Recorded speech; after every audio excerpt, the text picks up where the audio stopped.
महाराष्ट्रामध्ये यंदाच्या संपूर्ण खरीपाच्या मोसमामध्ये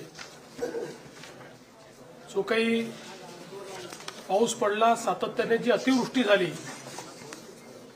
त्यामुळे मोठ्या प्रमाणात शेतीचं आणि शेतकऱ्यांचं नुकसान झालं. पिकांचे नुकसान झालं, जनावरांचं नुकसान झालं, काही ठिकाणी घरांचं नुकसान झालं, गोठ्यांचं नुकसान झालं.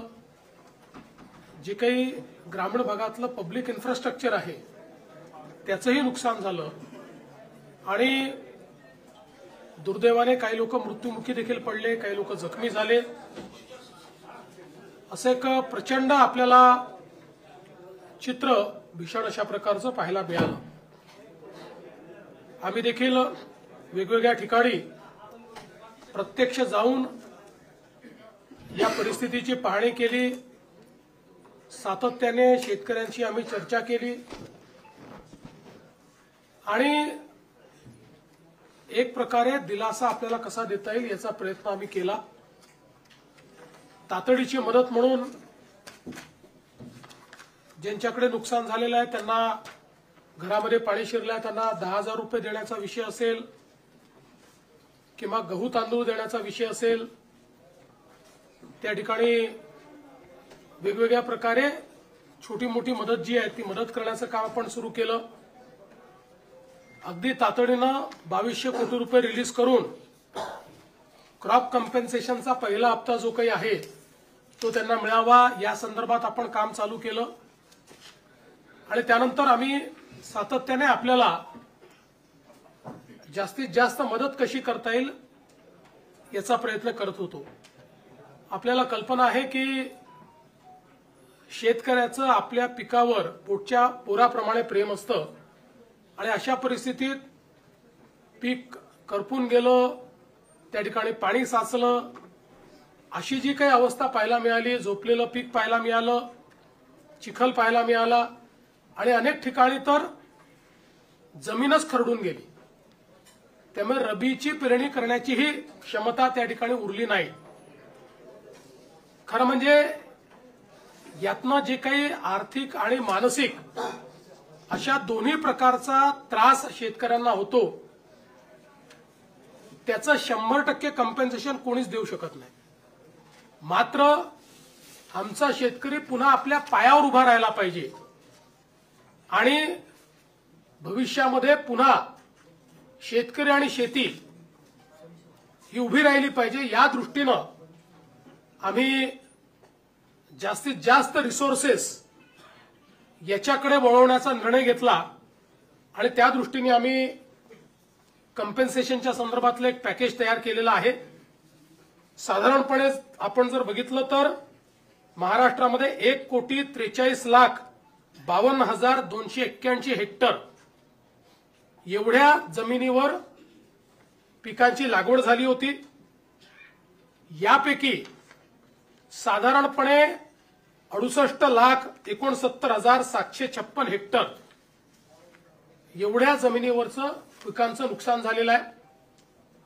यात काही जमिनीवर अंशतः आहे आणि मोठ्या प्रमाणात पूर्णतः नुकसान आपल्याला पाहायला मिळतं आहे. साधारणपणे मेजर नुकसान जे आहे ते 29 जिल्ह्यांमध्ये झालेलं आहे. 253 तालुके हे जवळपास सरसकट आम्ही घेतलेले आहेत की ज्या ठिकाणी आम्ही मदत करतो आहोत, ज्यामध्ये 2059 मंडळ आहेत की ज्या मंडळांमध्ये क्रॉप डॅमेज झालेला आहे. त्यामुळे 65 मिलीमीटरची अट आम्ही ठेवलेली नाही. जिथे क्रॉप डॅमेज आहे असं सगळं कव्हर करून त्या ठिकाणी मदत करण्याचा निर्णय आपल्या सरकारने त्या ठिकाणी घेतलेला आहे.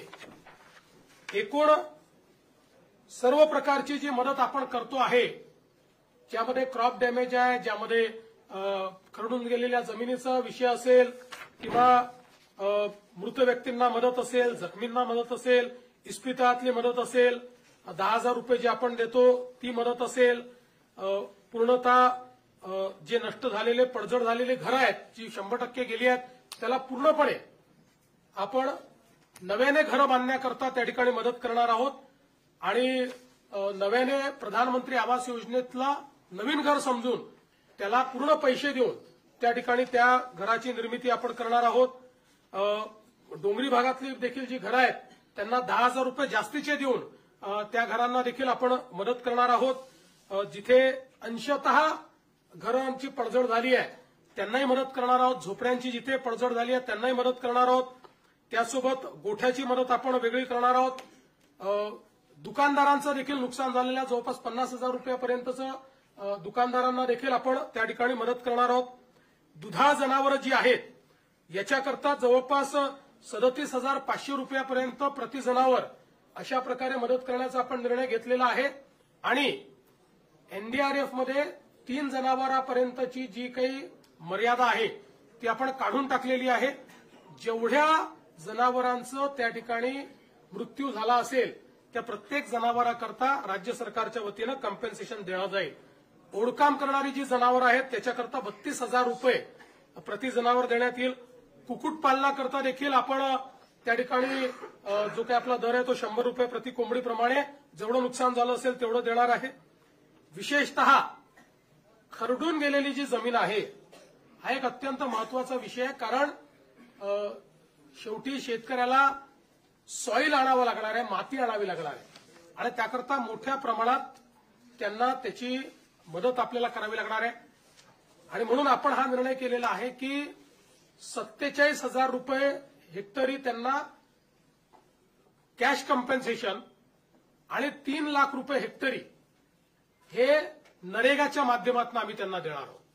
म्हणजे जवळपास 3.5 लाख रुपये हेक्टरी हे खरडून गेलेल्या जमिनीकरता शेतकऱ्यांना उपलब्ध करून देण्याचा निर्णय हा आपण या ठिकाणी घेतलेला आहे. आणि याच्या व्यतिरिक्त सगळ्यात महत्वाचं की जे काही कॉम्पेन्सेशन आपल्याला क्रॉपच्या संदर्भात द्यायचं आहे त्या क्रॉपच्या कॉम्पेन्सेशनच्याकडे मी शेवटी येतो. बाधित विहिरी आहेत. आता ज्या विहिरींमध्ये गाळ गेला आहे, ज्या विहिरींचं नुकसान झालेलं आहे याकरता एनडीआरएफचे कुठलेही नॉर्म्स नाहीत तरी देखील राज्य सरकारने एक विशेष बाब म्हणून 30,000 रुपये प्रति विहीर ही मदत करण्याचा निर्णय घेतलेला आहे. ज्यातनं हा गाळ काढणे आणि ती विहीर सुस्थितीत आणणे हे काम देखील आपण करणार आहोत. यासोबत अन्नधान्याच्या किट्स वगैरे आपण त्या ठिकाणी देतो ते मी यापूर्वी देखील सांगितलेलं आहे. आपण 2 अजून निर्णय याच्यात घेतले आहेत की जे काही इन्फ्रास्ट्रक्चरचं नुकसान झालं आहे ग्रामीण भागामध्ये त्याकरता 10,000 कोटी रुपये इन्फ्रास्ट्रक्चरच्या नुकसानीकरता आपण उपलब्ध करून देणार आहोत. डीपीसीमध्येही 5% अशा प्रकारे पूरग्रस्त भागातल्या कामाकरता आपण जवळपास 1,500 कोटी रुपये हे आपण उपलब्ध करून दिलेले आहेत. एक मागणी सातत्याने यायची, ओला दुष्काळ जाहीर करा, ओला दुष्काळ जाहीर करा. त्या संदर्भात आम्ही जी घोषणा केली होती त्यानुसार टंचाई म्हणजे ज्याला आपण बोलीभाषेत दुष्काळ म्हणतो किंवा अवर्षण असतं त्या वेळच्या ज्या काही उपाययोजना आहेत त्या सगळ्या उपाययोजना याला ओला दुष्काळ किंवा ओल्या टंचाईचा काळ समजून त्या सगळ्या उपाययोजना आपण त्या ठिकाणी करणार आहोत. ज्यामध्ये जमीन महसुलात सूट असेल, कर्जाचं पुनर्गठन असेल, शेतीशी निगडीत कर्जाच्या वसुली स्थगिती असेल, कृषी पंपाच्या चालू वीज बिल तर आता लागतच नाही त्यामुळे तो विषय संपलाय. वीज बिल आम्ही वसूलच करत नाही. शालेय व महाविद्यालयीन विद्यार्थ्यांना परीक्षा शुल्कात माफी हे देखील करण्यात येणार आहे. आणि रोयो अंतर्गतच्या कामाच्या निकषात ज्या काही सुधारणा करायच्या त्या आपण करणार आहोत. आणि विशेषतः अतिवृष्टी व पूर परिस्थितीमध्ये हे जे काही तालुके आपण जाहीर केले आहेत तिथे शेतीच्या वीज पंपाची जी काही वीज जोडणी आहे ती त्या ठिकाणी अबाधित राहील. त्याचं नुकसान झालं असेल तर त्याची भरपाई मिळेल. अशा सगळ्या गोष्टी ज्या आपण दुष्काळाच्या म्हणजे टंचाईच्या काळात करतो त्या सगळ्या गोष्टी आता देखील आपण या ठिकाणी लागू केलेल्या आहेत. आता मी याच्याकडे वळतो की आपण शेतकऱ्यांना जी थेट मदत करणार आहोत म्हणजे ही आधीची सगळी मदत शेतकऱ्यांनाच आहे पण क्रॉप कॉम्पेन्सेशन. तर क्रॉप कॉम्पेन्सेशनच्या संदर्भात आपल्याला कल्पना आहे की या ठिकाणी साधारणपणे एनडीआरएफच्या नियमाप्रमाणे 8,500 रुपये आपण या ठिकाणी कोरडवाहूला देतो. हंगामी बागायतीला 17,000 रुपये हेक्टर देतो आणि बागायतीला आपण 22,500 रुपये हेक्टर देतो. त्याप्रमाणे जवळपास या ठिकाणी आपण 65 लाख हेक्टर करता 6,175 कोटी रुपये देण्याचा निर्णय केलेला आहे. ते पैसे आपण देणार आहोत. आणि याच्या व्यतिरिक्त आपण हा निर्णय केलेला आहे की आता आमच्या शेतकऱ्याला किमान रबीचं पीक घेता आलं पाहिजे. त्याकरता बियाणं असतील किंवा इतर गोष्टींकरता आपण प्रति हेक्टरी अतिरिक्त 10,000 रुपये देण्याचा निर्णय केलेला आहे. त्यामुळे याकरता देखील 6,500 कोटी रुपये आपल्याला लागणार आहेत. म्हणजे आता जर आपण विचार केला तर जो कोरडवाहूचा आमचा शेतकरी आहे यांना हेक्टरी 18,500 रुपये मिळतील. जो आमचा हंगामी बागायती शेतकरी आहे त्याला 27,000 रुपये हेक्टरी मिळतील. आणि जो आमचा बागायती शेतकरी आहे त्याला 32,500 रुपये हे हेक्टरी देण्याचा निर्णय केला आहे.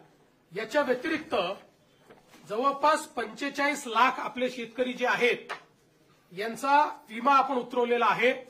विमा उतरवलेल्या शेतकऱ्यांना याच्या व्यतिरिक्त आता त्याचं कॅल्क्युलेशन चाललेलं आहे, पण याच्या व्यतिरिक्त अगदी कन्झर्वेटिव्ह साईडला जरी आपण पकडलं तरी ज्यांचं पूर्ण नुकसान झालेलं आहे अशा शेतकऱ्यांना साधारणपणे 17,000 रुपये हेक्टरी विम्याचे पैसे मिळतील.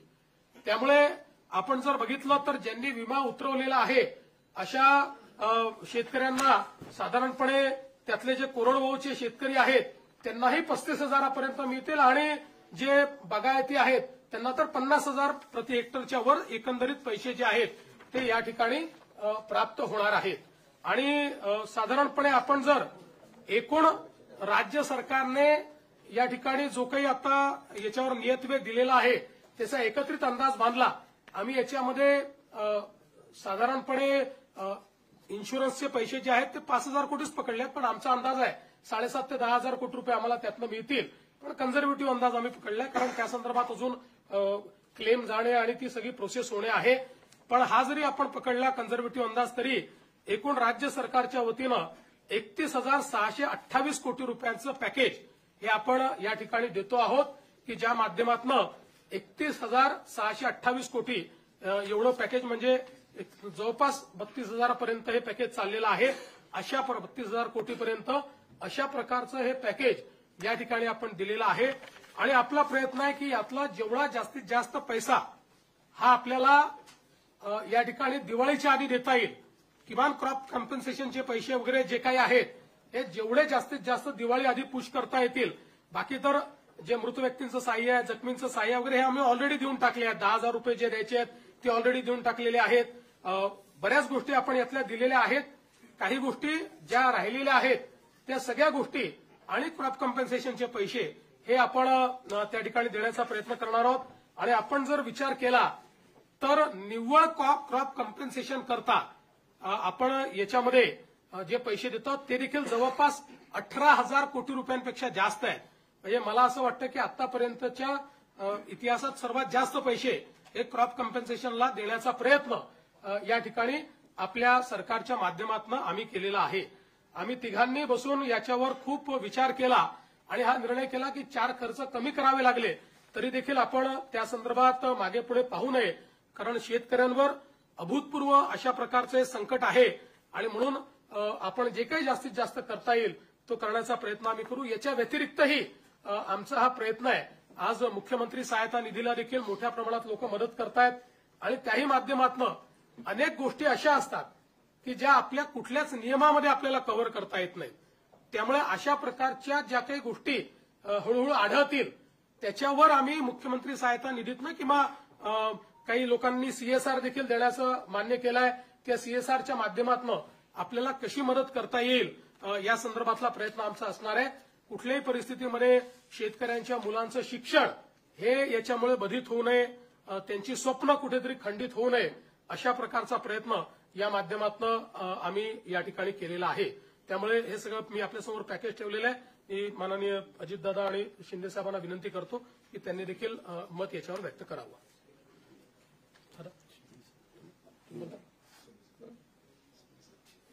यामध्ये आता मुख्यमंत्री महोदयांनी सांगितलं त्याच्यात 2 हेक्टरच्या पुढे पण आम्ही निर्णय घेतलेला आहे 3 हेक्टर पर्यंतचा. त्याच्यामुळे काही शेतकऱ्यांच्या मनात अशी शंका येण्याची शक्यता आहे की आपल्याला 2 हेक्टर आणि तो वरचा सगळा भार राज्य सरकारने उचललेला आहे. कारण 2 हेक्टर पर्यंत एनडीआरएफ एसडीआरएफच्या संदर्भातले नॉर्म्स असतात. त्याच्यामुळे हे करत असताना अनेकांनी वेगवेगळ्या पद्धतीनं मागण्या केलेल्या आहेत. पण या सगळ्याच्या मध्ये कुठल्याही परिस्थितीत त्या शेतकऱ्याला उभं करायचंच असा निर्णय राज्य सरकारने घेऊन ह्या सगळ्या गोष्टी अंमलात आणण्याच्या करता आपण हे पॅकेज हे जाहीर केलेलं आहे. आणि ज्यात खूप बारकाईनं विचार करून कुठलाही घटक हा वंचित राहणार नाही याबद्दलची पण काळजी राज्य सरकारने हे पॅकेज जाहीर करत असताना केलेलं आहे. आणि अजूनही पॅकेज जाहीर केल्यानंतर जर यदाकदाचित चुकून कुठली गोष्ट राहिली असेल, कारण तिथली भौगोलिक परिस्थिती प्रत्येक ठिकाणची वेगवेगळी असते, त्यावेळेस मुख्यमंत्री महोदय म्हणाले की आपण परत काही जर असं वाटलं तर त्याबद्दलचं म्हणजे एखादं राहून गेलं तर ते पण आम्ही इन्क्लूड करायची आमची तयारी आम्ही ठेवलेली आहे.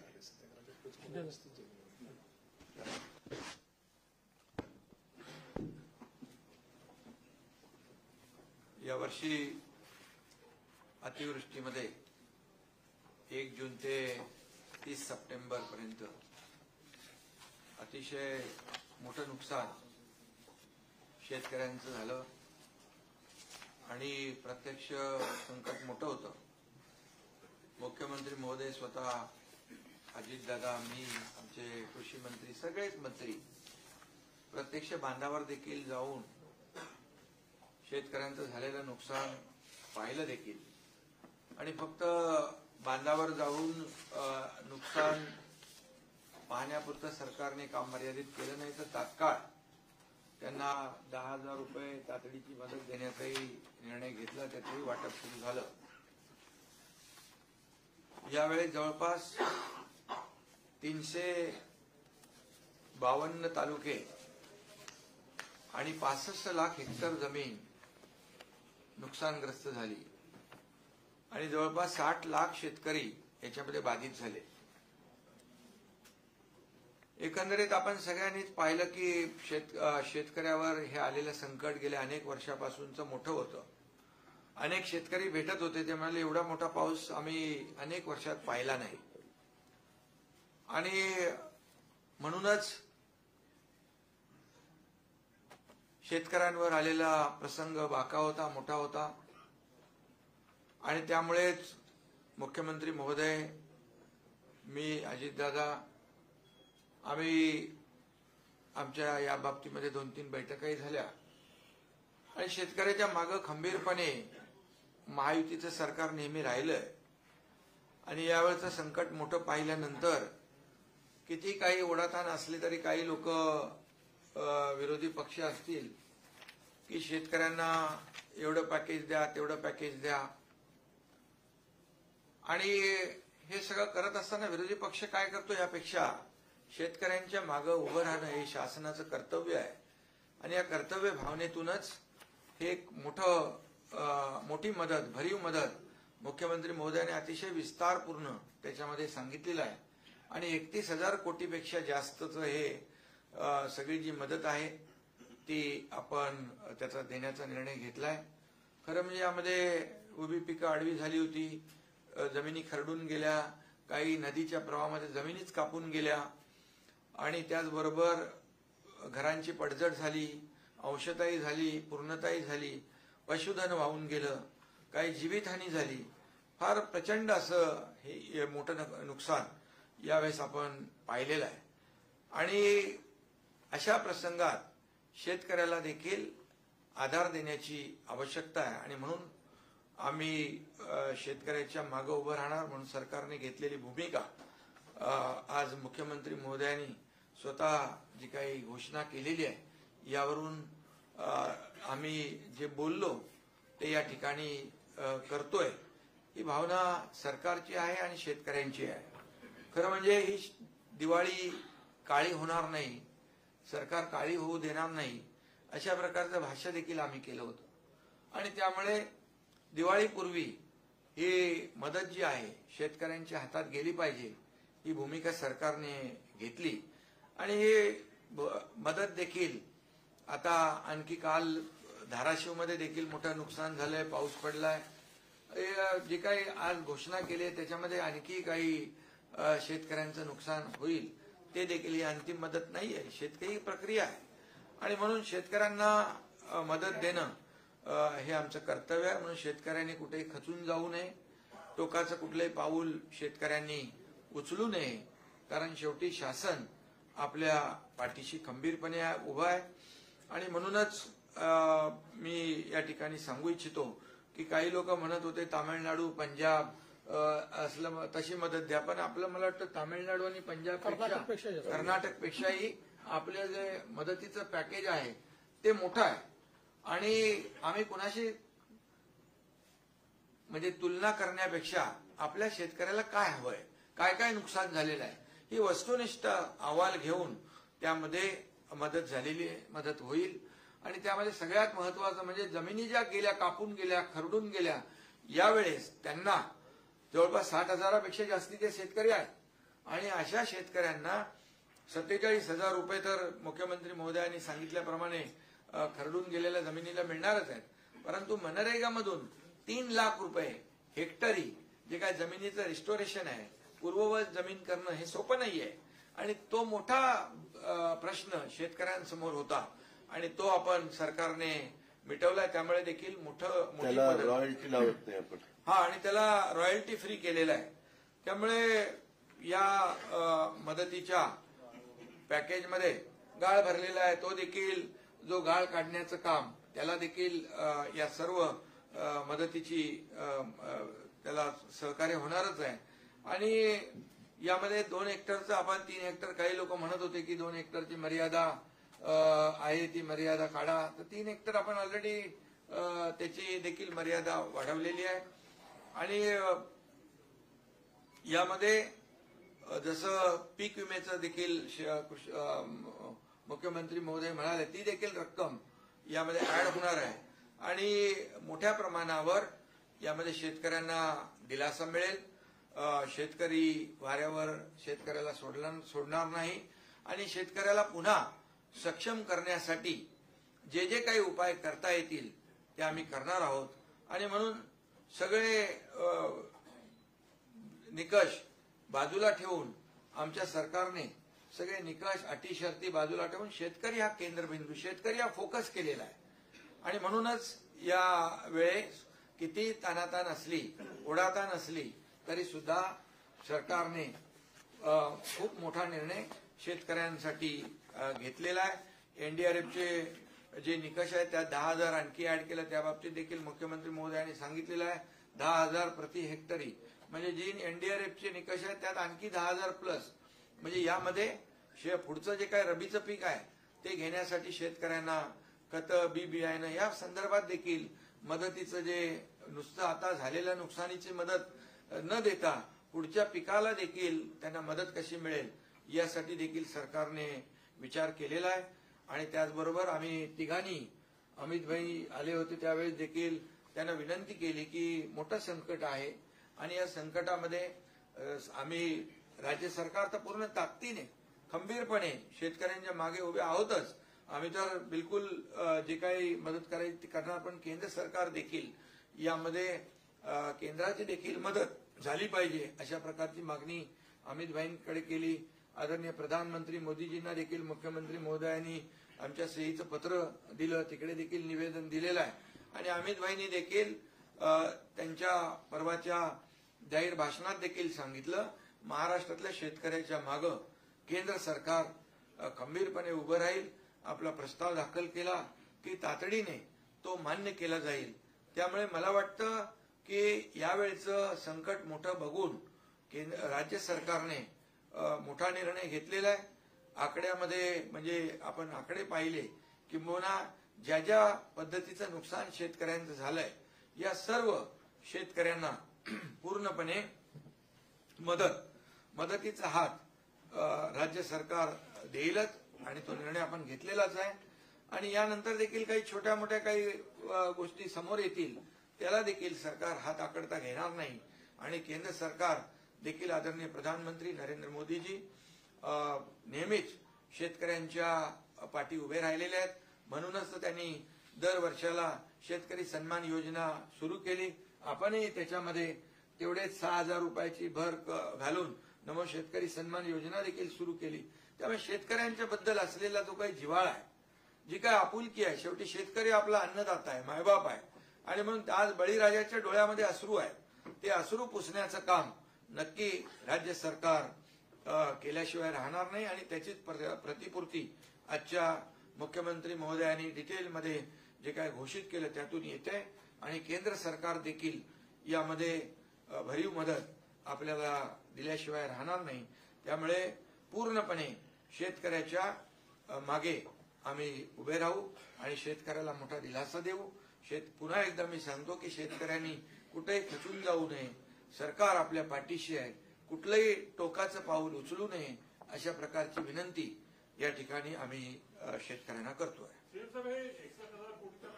आपण केंद्र सरकारकडे किती मागणी करणार आहोत? आणि दुसरं असं आहे की 2019ला कोल्हापूर सांगलीचा दुष्काळ असेल, 2022 कॉम्पेन्सेशन होतं, एनडीआरएफच्या नॉन स्टेटच्या आपण दुपटीने किंवा तिपटीने कॉम्पेन्सेशन दिलं होतं. ते जरी 10,000 रुपये आपण वाढवले असेल तरी ते फक्त रबीच्या पिकांना मिळणार आहे. आणि रबीची पिकं ही 1/3 असतात फक्त खरीपात. याचा अर्थ फक्त 1/3 शेतकऱ्यांना ते कॉम्पेन्सेशन 10,000चं जे आहे ते मिळणार आहे. पहिली गोष्ट, आतापर्यंतच्या दिलेल्या सगळ्या पॅकेजपेक्षा मोठं पॅकेज आहे. याचं कारण एनडीआरएफची त्या काळात जी काही रक्कम होती त्याच्यापेक्षा आता एनडीआरएफनेच रक्कम वाढवलेली आहे.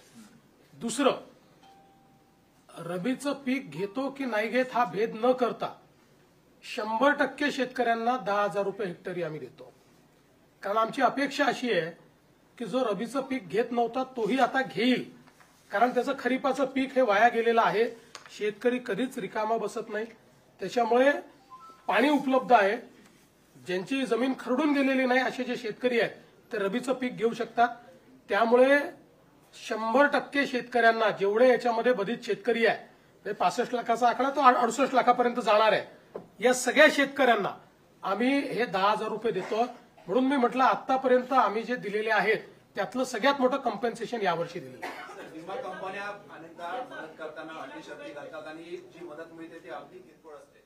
आणि आपली जी 3 हेक्टर पर्यंतची मर्यादेची अट आहे विमा कंपन्यांनाच तो लागत नाही की विमा कंपन्या सरसकट सगळ्या जमिनीला पाहिजे. विमा कंपन्यांना 2 हेक्टरची वगैरे अट नसते. विमा कंपन्या जेवढ्या जमिनीचा विमा उतरला त्याच्यावर ते देत असतात. आज सकाळीच केंद्रीय कृषी मंत्री शिवराज सिंग चौहान साहेब यांनी मला स्वतः फोन केला आणि त्यांनी सांगितलं की तुम्ही विम्याच्या संदर्भात जी काही कारवाई करावी लागते ती लवकर पूर्ण करा. मी स्वतः विमा कंपन्यांची बैठक घेऊन त्यांनी तातडीनं योग्य कॉम्पेन्सेशन दिलं पाहिजे याकरता त्यांच्यावर दबाव आणीन. त्यामुळे आता आम्ही आमची जी प्रोसेस आहे, जे व्हॅलिडेशन आपल्याला करून द्यावं लागतं, त्या प्रोसेसला आता आपण गती दिलेली आहे.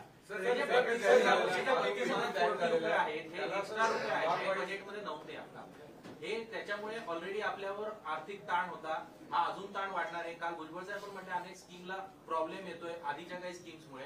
तर अशा कोणत्या स्कीम्स आहेत की ज्याला यातून प्रॉब्लेम येऊ शकतो? आणि तुम्ही ते आता त्यावेळी बघू. बघा, असं आहे, शेवटी शेतकऱ्यांना जर मदत करायची असेल तर कुठेतरी ताण हा सहन करावा लागेल. हे अशा प्रकारे बजेट तयार करताना इतकी अतिवृष्टी होईल याची तर आपल्याला कल्पना नव्हती. त्यामुळे अशा प्रकारचा अप्रत्याशित किंवा अनियोजित खर्च आला तर त्याकरता तो काही ठिकाणी आपल्याला काही बाबींवर खर्च कमी करावा लागेल, काही बाबींवर ताण सहन करावा लागेल. आजच या सगळ्या गोष्टी सांगता येत नाही. आता ज्यावेळी आम्ही रिएप्रोप्रिएशन करू, आज तर आम्ही काय करतो, आमच्याकडे जे जे वेगवेगळ्या प्रकारचे निधी आहेत त्याचं रिएप्रोप्रिएशन करून तात्काळ हे पैसे देणं सुरू करतो. मग डिसेंबरच्या अधिवेशनामध्ये कुठे कमी करायचं, कुठे वाढवायचं बघितलं जाईल. पहिलं प्रायोरिटी काय आहे, शेतकऱ्यांना मदत करणे, ती आम्ही करतो. सर, हा जो प्रस्ताव आहे, हा जो पेंडिंग आहे सर, मराठवाड्यामध्ये खूप जास्त नुकसान झालेलं आहे. त्याच्या विभाग वाईज काय आकडा मिळेल का? आणि केंद्र सरकारकडे सर जो प्रस्ताव सादर करणार आहात तो कधी होणार? पहिलं तर विभागशा आता याला देता येणार नाही, पण साधारण तुम्ही ठोक अंदाज घेतला तर परभणी, वाशिम, जालना आणि यवतमाळ हे जिल्हे असे आहेत की जिथे 50% जास्त नुकसान आहे. त्यानंतर छत्रपती संभाजीनगर आणि अहिल्यानगर हे 2 जिल्हे असे आहेत जिथे 75% जास्त नुकसान आहे. आणि लातूर, धाराशिव, नांदेड, बीड, हिंगोली आणि सोलापूर हे असे जिल्हे आहेत जिथे 80% 100% नुकसान आहे. त्यामुळे या जिल्ह्यांना सर्वाधिक मदत मिळेल. अशा म्हणजे जेवढं जिथे नुकसान झालेलं आहे त्यानुसार ती मदत मिळेल. शरद पवार परत म्हणतायत की शेतकऱ्यांकडून इनडायरेक्टली वसुली केली जाईल. या बाबतीत जो नफ्यातल्या बाबतीत बोलला होता कारखानदाराकडून त्या बाबतीत बोलतायत, काय नेमकं त्याच्यामध्ये आहे आणि याबद्दल पुनर्विचार करावा असं देखील ते बोलतायत. पहिली गोष्ट तर 5 रुपयाचा विचार केला, कारखान्यांनी 5 रुपयाच्या हिशोबाने दिले, एकूण किती पैसे मिळतात? 50 कोटी रुपये. आमचं पॅकेज आहे 31,000 कोटी रुपयाचं. त्यामुळे केवळ त्या कारखान्यांना जाणीव असावी एवढ्यापुरतं आम्ही त्यांना ही विनंती केली आहे. आता आपल्याला कल्पना आहे की FRP कॅल्क्युलेट करण्याची एक पद्धत आहे. शेतकऱ्यांना काय मिळते? FRP मिळते. ती FRP कॅल्क्युलेट करण्याची पद्धत आहे. त्या पद्धतीने जी FRP कॅल्क्युलेट होईल ती शेतकऱ्यांना द्यावीच लागेल. त्याच्यातनं एकही पैसा कट करता येणार नाही. त्याच्या व्यतिरिक्तही पैसे त्यांना द्यायचे आहेत. त्याच्यामुळे अर्थातच नफ्यात नाही पैसे द्यायचे आहेत. आज जर राज्य सरकार त्या ठिकाणी या सगळ्या कारखान्यांना अडचणीत आले तर कर्ज देतं, बिनव्याजी कर्ज देतं, कर्जामध्ये सूट देतं, इथेनॉल करता पैसे देतं, कोजेन करता पैसे देतं, कोजेनमध्ये शॉर्टफॉल आला तर त्याला पैसे देतं, त्यांची मार्जिन आली तर त्याला पैसे देतं. अशा परिस्थितीमध्ये शेतकऱ्यांवर त्या ठिकाणी अशा प्रकारचं काही समजा एखादं संकट आलं तर त्याच्यात मदत करायला हरकत काय? आणि साधारणपणे 200 कारखाने आपल्याकडे गाळप हंगामात असतात. कारखाने जास्त आहेत. याचा हिशोब लावला तर 25 लाख रुपये देखील एखाद्या कारखान्याला येत नाही. पण मी त्याच्या पलीकडे जाऊन सांगतो, अनेक कारखाने असे आहेत की जे आम्हाला 1-1 कोटी रुपये देत आहेत स्वतःहून समोरून येऊन. त्यांना ती सामाजिक जाणीव आहे. कोणी 75 लाख देत आहे, कोणी 1 कोटी देत आहे. त्यामुळे कुठेही शेतकऱ्यांवर याचा बोजा नाही. कारखान्यांनाही सामाजिक बांधिलकी समजली पाहिजे, एवढंच याच्या पाठीमागचं आमचं म्हणणं आहे.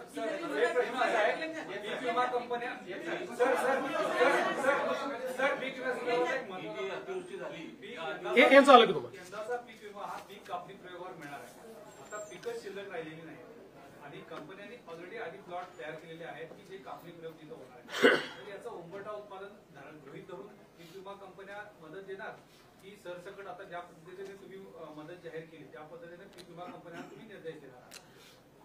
पीक कापणी प्रयोगाचा अर्थ असा आहे की नेमकं पीक किती उरलेलं आहे ह्याचा अंदाज बांधला जातो. म्हणजे पिकाचं नुकसान किती झालेलं आहे. जिथे पीकच नाही, जिथे पूर्ण नुकसान झालेलं आहे त्या ठिकाणी पूर्ण नुकसानच पकडावं लागेल. तिथे पीक कापणी प्रयोगाचे काही विषय राहणार नाही. फक्त जाऊन त्या ठिकाणी त्यांना ते व्हॅलिडेट करावं लागेल. टाइम बाउंडच आहे ते, त्याचीच कारवाई आता चाललेली आहे. त्यामुळे 100% टाइम बाउंड आहे आणि त्या संदर्भात त्यांना जी काही मदत लागेल ती आम्ही करायला तयार आहोत. दुसरं तुम्ही जे म्हणालात, आम्ही पीक कापणी प्रयोगावर परत का आलो? यापूर्वी आम्ही काही ट्रिगर दिले होते. काही लोक म्हणतात ट्रिगर का काढले? आमचा 2 वर्षाचा अनुभव असा राहिला की या ट्रिगरमुळे पहिले 25% तर शेतकऱ्यांना तात्काळ मिळाले, पण नंतरचे 75% ट्रिगरमध्ये बसलेच नाही. त्यामुळे शेतकऱ्यांचं नुकसान झालं आणि म्हणून आम्ही म्हटलं ही पद्धत नको, जुनी पद्धत बरोबर आहे. कारण पीक कापणी प्रयोगामुळे 100% पैसे मिळतात आणि म्हणून आम्ही त्या पद्धतीकडे परत गेलेलो आहोत आणि त्या पद्धतीने विमा आम्ही देतो. आपण वर्षानुवर्ष जे नद्यांचे गळे दाबले आणि अतिक्रमण त्या नद्यांवर झाले त्याचा एक मोठा परिणाम आपल्याला परवाच्या अतिवृष्टीमध्ये आणि त्यातून आलेल्या महापुरामध्ये दिसून आलेला आहे. सरकार आता हे कम्पेन्सेशन देताना दीर्घकालीन उपाययोजना काय विचार करत आहे? कारण की जे काही गळे दाबले गेले, अतिक्रमण झाले, त्यातून हे सगळे मोठ्या प्रमाणात निर्माण झालेले आहे. तुमचं म्हणणं अतिशय योग्य आहे. केवळ नद्याच नाही, नाले जे आहेत ते अधिक महत्वाचे आहेत. नाल्यांवरच्या अतिक्रमणामुळे आज विशेषतः मोठ्या प्रमाणात पाणी जमा होणं, शहरांमध्ये पाणी शिरणं, हे जे नुकसान होणं आहे ते नाल्यांच्या, कारण ते नॅचरल फ्लोचे सगळे त्या वाहिन्या आहेत आणि म्हणून निश्चितपणे या संदर्भात एक दीर्घकालीन उपाययोजना आपण करण्याचा विचार करतो. प्रस्ताव कधीपर्यंत जाईल? केंद्राचा प्रस्ताव हा एक मोठं फॉर्मॅट असतं. त्या फॉर्मॅटमध्ये तो तयार करावा लागतो. आपण आपलं कम्पेन्सेशन जेव्हा घोषित करतो त्यावेळेस आपण अनेक वेळा नजर आणेवारीवर देखील तो करू शकतो, त्याला काही अडचण नसते. पण केंद्राकडे पूर्ण फॅक्ट अँड फिगर्स जावं लागतं. त्यामुळे त्या संदर्भातली कारवाई आमची चाललेली आहे. प्रस्ताव केंद्राला एकदाच पाठवता येतो, तो परत रिवाईज नाही करता येत. म्हणून थोडा उशीर झाला तरी सगळ्या फॅक्ट्स अँड फिगर सहित आपलं योग्य कॉम्पेन्सेशन मागता आलं पाहिजे. त्या दृष्टीने आम्ही तो तयार करतो आहोत. त्याची एक प्रोसेस आहे, तो गेल्यानंतर त्यांची टीम येते. त्यामुळे पण जसं मी यापूर्वी देखील सांगितलं की त्याकरता आम्ही थांबणार नाही आहोत, कारण ते रिएम्बर्समेंट आहे. त्यामुळे आम्ही खर्च केला म्हणजे आता केंद्र देणार नाही असं नाहीये. आम्ही खर्च केला तर ते पैसे केंद्र रिप्लेस करून देतं. जसं आताही एनडीआरएफ मध्ये आपल्याला 3-4 हजार कोटी रुपये ऍडव्हान्स मध्ये दिले होते, ते आता आपल्याला खर्च करता येतात याच्यामध्ये. म्हणजे त्याच्यात ते ऍडव्हान्स मध्ये आपल्याला वर्षाच्या सुरुवातीलाच मिळतात. तसं याच्यामध्ये केंद्राच्या प्रस्तावाकरता ते अडणार काही नाही. आम्ही पैसे खर्च करू, केंद्राची सगळी प्रक्रिया आम्ही पूर्ण करू, त्यातनं जास्तीत जास्त कॉम्पेन्सेशन मिळवायचा प्रयत्न करू.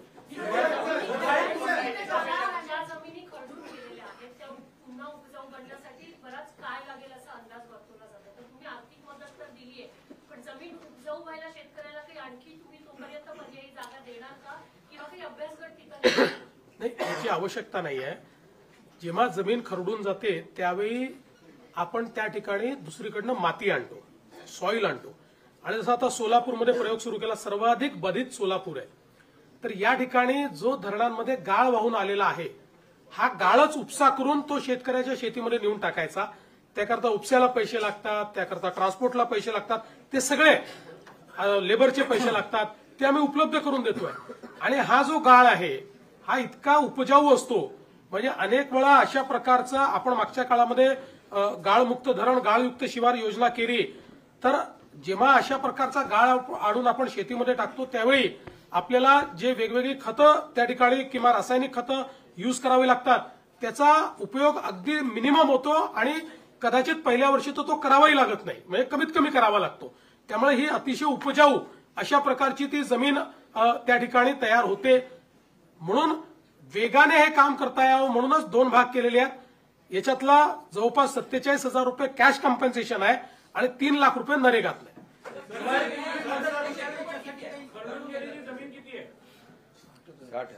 60,000 हेक्टर आहे.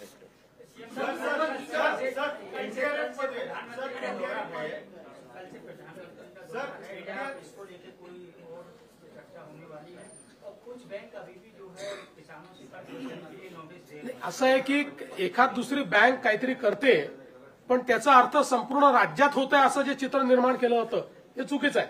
मध्ये त्या धाराशिवच्या एखाद्या बँकेने केलं असेल त्यांना आपण योग्य प्रकारे सांगतो, कारण शेवटी सगळीकडेच काही विचित्र लोक असतात, पण याचा अर्थ सगळीकडे होतं असं नाहीये.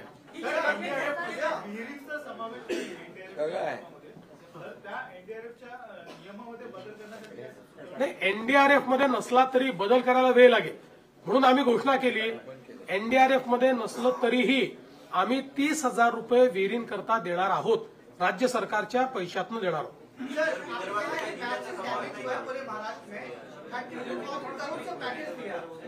सर, अगर किसानों को और भी ज्यादा जरूरत पड़ेगी तो आपकी सरकार देगी या फिर केंद्र सरकार की मांग करेंगे कि ज्यादा नुकसान किसानों को भरपाई हो? देखिए, अभी जो महाराष्ट्र में बाढ़ आई है, उस बाढ़ में करीब 65 से 68 लाख हेक्टेयर जमीन पर जो किसानों की फसल थी वो फसल बर्बाद हुई है. कई अलग अलग प्रकार से किसानों का नुकसान हुआ है. कहीं मवेशी बहकर गए हैं, कहीं पर घरों का नुकसान हुआ है, कुछ इंफ्रास्ट्रक्चर का नुकसान हुआ है, अलग अलग प्रकार से जमीन उनकी बह गई है. तो ऐसे अलग अलग प्रकार से किसानों का नुकसान हुआ है. राज्य सरकार ने ये निर्णय किया है कि हम लोग किसानों को अपने पांव पर खड़ा करने की कोशिश करेंगे. इस दृष्टि से करीब करीब राज्य सरकार की ओर से 31,628 करोड़ रुपए का एक पैकेज हमने घोषित किया है. इस पैकेज में जो जिनकी मृत्यु हुई है उनको मदद है, जख्मी है उनको मदद है, जो हॉस्पिटलाइज्ड है उनको मदद है, एक इमीडिएट मदद के रूप में 10,000 रुपया लोगों को है, जो दुकान वाले हैं उनको 50,000 रुपए तक की मदद है. इसमें जो घर गिर गए उनको नए सिरे से घर बनाने के लिए मदद करेंगे. उसके साथ साथ जिनका घर का थोड़ा नुकसान हुआ है, पूरे गिरे नहीं है, उनको भी हम लोग कंपेंसेशन दे रहे हैं. जो मवेशियों को रखने के लिए शेड होता है उसके लिए भी हम लोग मदद करने वाले हैं. मवेशियों को एनडीआरएफ में अगर वो दूध देने वाला जानवर हो तो उसके लिए 3 जानवरों तक ही कंपेंसेशन दिया जाता है। हमने तय किया कि हम पूरा कंपेंसेशन देंगे, जितने मवेशी उनके एक प्रकार से मरे हैं उतना पूरा उनको हम कंपेंसेशन देंगे। इसके साथ साथ हम लोगों ने कंपेंसेशन देने के लिए जो 2 हेक्टेयर की एक मर्यादा होती है उसको भी 3 हेक्टेयर करने का निर्णय लिया है। और जो जमीन बहकर जाती है, बह गई है, जो जहां पर अब खेती लायक जमीन नहीं बची वहां पर सॉइल लाना पड़ता है, मिट्टी लानी पड़ती है, उसके लिए 47,000 रुपया कैश कंपेंसेशन और 3 लाख रुपया नरेगा के माध्यम से हम लोग देने वाले हैं, ताकि वो किसान आने वाले दिनों में वापस सॉइल लाकर अपनी जमीन को रिस्टोर करे और अपनी खेती किसानी को वो शुरुआत कर पाए। इस प्रकार का उनको मदद करने वाले। और इसके साथ साथ हम लोगों ने विशेष रूप से जो क्रॉप कंपेंसेशन है, क्रॉप कंपेंसेशन में करीब करीब हम लोग 17,675 करोड़ रुपया क्रॉप कंपेंसेशन दे रहे हैं, जिसमें एनडीआरएफ के नॉर्म के हिसाब से 8,500 रुपया हेक्टर जो ड्राईलैंड फार्मिंग करते हैं उनके लिए होता है। जहां पर थोड़ी सिंचाई है सीजनल उनको 17,000 रुपया, और जहां पर सिंचाई उपलब्ध है वहां पर 22,500 रुपया ऐसे एनडीआरएफ के नाम के हिसाब से हम लोग देंगे।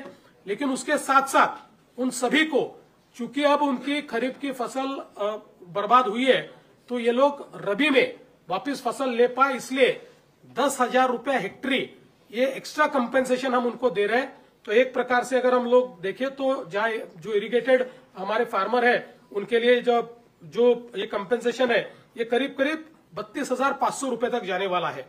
इसके साथ साथ जिन्होंने इंश्योरेंस किया है ऐसे 45 लाख हमारे पास किसान हैं। इन 45 लाख किसानों को एक बहुत ही, अगर हम लोग कंजर्वेटिव एस्टिमेट ले तब भी इनको हेक्टरी 15,000 से 17,000 रुपए मिल सकते हैं, और करीब 5,000 से 10,000 करोड़ रुपया ये इंश्योरेंस के माध्यम से हमारे किसानों को मिलेगा। तो उसकी भी व्यवस्था हमने की है। कुल मिलाकर अगर हम लोग देखें तो 29 जिले हमारे प्रभावित है, 253 तालुके हमारे प्रभावित है, और करीब करीब 2059 जो हमारे मंडल है वो इसमें प्रभावित हुए हैं। तो यहाँ पर अलग अलग प्रकार की उपाय हम लोग कर रहे हैं। इसके साथ साथ नॉर्मली जब अकाल पड़ता है उस समय जो उपाय योजनाएं की जाती है उन उपाय योजनाओं को इस समय हमने लागू किया है, उसी जीआर को इसके साथ हम लोगों ने लागू किया है। तो जिसमें जो हम लोग लैंड रेवेन्यू लेते हैं उसमें, या जो एक कर्जा होता है उसमें जो छूट देनी पड़ती है उसकी वसूली में, किसानों से हम बिजली का, तो अभी हमने बिजली मुफ्त की है तो उसमें तो कोई वसूली का सवाल ही नहीं उठता है। तो ऐसे कई बच्चों के लिए उनके जो परीक्षा शुल्क है उसमें छूट देना है, ये सारे उपाय हम लोगों ने किए हैं। कुल मिलाकर हमारा ये प्रयास है कि जो हमारे किसान हैं उन किसानों को हम लोग अपने पैरों पर वापस खड़ा कर पाए। देखिए, किसानों को जो मानसिक रूप से तकलीफ होती है, जो आर्थिक रूप से तकलीफ होती है, वो दोनों 100% उसका कंपेंसेशन कोई कर नहीं सकता, लेकिन कम से कम सरकार किसानों के पीछे खड़ा रहकर उनको रबी के लिए और अगले सीजन के लिए खड़ा कर पाए, इस दृष्टि से हमने इस पैकेज का निर्माण किया है। आपल्या पूर्वीच्या मागणीप्रमाणे जर ओला दुष्काळ जाहीर केला असता तर ह्या पॅकेजपेक्षा त्यांना अतिरिक्त मदत मिळाली असती का? आणि आपण पूर्वी ती मागणी केली, एकही रुपया अतिरिक्त मिळाली नसती, कमी मदत मिळाली असती।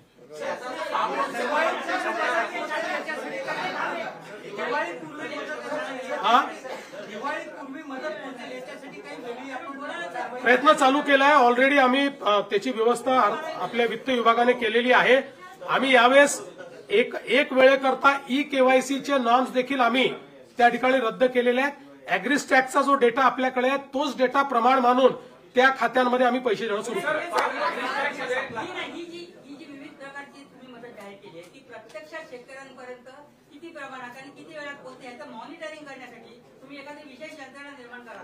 आता जी काही मदत जाते ही थेट खात्यांमध्ये जाते, त्यामुळे ही पूर्णपणे इलेक्ट्रॉनिकली ट्रॅक होते, याचा संपूर्ण हिशोब असतो।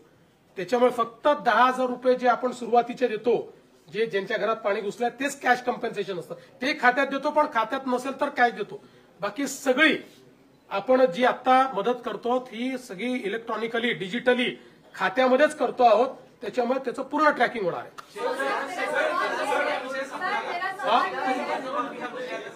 असं आहे की शेतकरी कर्जमाफीच्या संदर्भात जे आश्वासन या ठिकाणी आमच्या सरकारने दिलेलं आहे ते आम्ही पूर्ण करणारच आहोत. पण आमचे माननीय उद्धवजी हे नेहमी मी कर्जमाफी केली हे सांगत असतात. म्हणून आपल्या फक्त नजरेस आणून देतो की महात्मा ज्योतिराव फुले ही कर्जमाफीची योजना त्यांनी घोषित केली होती. त्यावेळी त्यांनी 20,500 कोटी रुपयाची कर्जमाफी केली होती. 20,500 कोटी रुपयाची. त्याच्या 3 वर्ष आधी आमच्याही सरकारने, मी मुख्यमंत्री असताना आम्ही छत्रपती शिवाजी महाराज कर्जमाफी केली होती. त्याच्यामध्ये 18,762 कोटी आणि नंतर 1900 कोटी अशी 20,500 कोटी रुपयाची तेव्हाही कर्जमाफी केली होती. त्यामुळे उद्धवजींनी काहीतरी वेगळं केलं असं नाहीये. आधीच्या सरकारने केलं होतं उलट. उद्धवजींनी जे 50,000 रुपये नियमित कर्ज धारकांना द्यायचं कबूल केलं होतं, 2.5 वर्षात फुटकी कवडी दिली नाही. ती सगळी ज्यावेळेस शिंदेसाहेब मुख्यमंत्री झाले त्यावेळी आम्ही जवळपास 5,000 कोटी रुपये हे त्यावेळी दिले. आणि मी हा आकडा याकरता सांगतो की आपण एक लक्षात ठेवा, 20,000 कोटी रुपयाचं त्यांनी त्या ठिकाणी कर्जमाफी केली. आम्ही तर आता जे कम्पेन्सेशन देतो ते 18,000 कोटीच आहे. म्हणजे 18 नाही, ते खरडून गेलेल्या जमिनीचा विषय केला तर 21,000 कोटीच आहे. 21,000 कोटी रुपयाचं तर थेट कम्पेन्सेशन आम्ही देतो. त्यामुळे आम्ही कुठेही आमच्या घोषणेपासून दूर गेलेलो नाही. पण आज कर्जमाफी करण्यापेक्षा थेट मदत करणं हे जास्त महत्वाचं आहे. कारण कर्जमाफी केली तरी तो आपल्या जमिनीवर माती कुठनं आणणार आहे, तो आपल्या पुढच्या हंगामामध्ये पैसे कुठनं आणणार आहे. आणि म्हणून कर्जमाफीच्या संदर्भात आम्ही कुठेही मागे हटलेलो नाही, ती देखील आम्ही करू. पण आज जी थेट मदत करणं हे गरजेचं आहे, ती थेट मदत आता राज्य सरकारच्या वतीनं आम्ही करतो आहोत. सर, एक सवाल ये भी है कि आपकी सरकार की तरफ से किसानों को मदद दी जा रही है, लेकिन कई जो किसान हैं, जो उनके परिवार वाले हैं, उनके पास शायद वो दस्तावेज, वो डॉक्यूमेंट्स नहीं होंगे. क्या उन किसानों को भी ये सहायता दी जाएगी? देखिए, इसके लिए दस्तावेज की आवश्यकता ही नहीं है. ये हमने अपने सर पर लिया है. इसका वैलिडेशन भी हम कर रहे हैं. इसका एग्रीस्टैक का अकाउंट भी हमारे पास है. तो इसलिए उनको कोई दस्तावेज देने की जरूरत नहीं है. इसका सर्वे भी हम लोग करते हैं, उसका वैलिडेशन भी हम लोग करते हैं. उसको उनके 7/12 के अनुसार उस गट में क्या क्या है उसकी एंट्री भी हम लोग करते हैं. उसको एग्रीस्टैक के साथ जोड़ते भी हम लोग हैं और उसमें पैसा भी हम लोग डालते हैं. शेतकऱ्यांची अद्याप नोंदणी झालेली नाही. आपल्याकडे 1,72,00,000 खातेदार शेतकरी आहेत, त्यातले 1,17,00,000 शेतकऱ्यांची काही ऍग्रीस्टॅकमध्ये नोंदणी झाली. तर उर्वरित शेतकऱ्यांचं कसं होतं? असं आहे की ऍग्रीस्टॅकमध्ये कोणाची नोंदणी झाली आहे माहितीये का? ऍक्टिव्ह शेतकऱ्यांची नोंदणी झाली आहे. ऍबसेंटी शेतकरी यांची नोंदणी नाही. मुंबईमधले अनेक लोक असे आहेत की ज्यांनी वेगवेगळ्या ठिकाणी शेती घेऊन ठेवली आहे, पण ते शेती करत नाहीत. त्यांनी इन्व्हेस्टमेंट म्हणून शेती घेऊन ठेवलेली आहे. ऍक्टिव्ह शेतकऱ्यांची सगळ्यांची ऍग्रीस्टॅकमध्ये नोंदणी आम्ही केलेली आहे. मला सांगताना आनंद वाटतो, देशामध्ये पहिल्या नंबरवर महाराष्ट्र ऍग्रीस्टॅकमध्ये. सर्वाधिक नोंदणी ही महाराष्ट्राने केली आहे. आणि एखादा शेतकरी असा असेल की त्याची ऍग्रीस्टॅकमध्ये नोंदणी नाही, तर त्याला एवढंच करावं लागेल की ई-केवायसी करावं लागेल.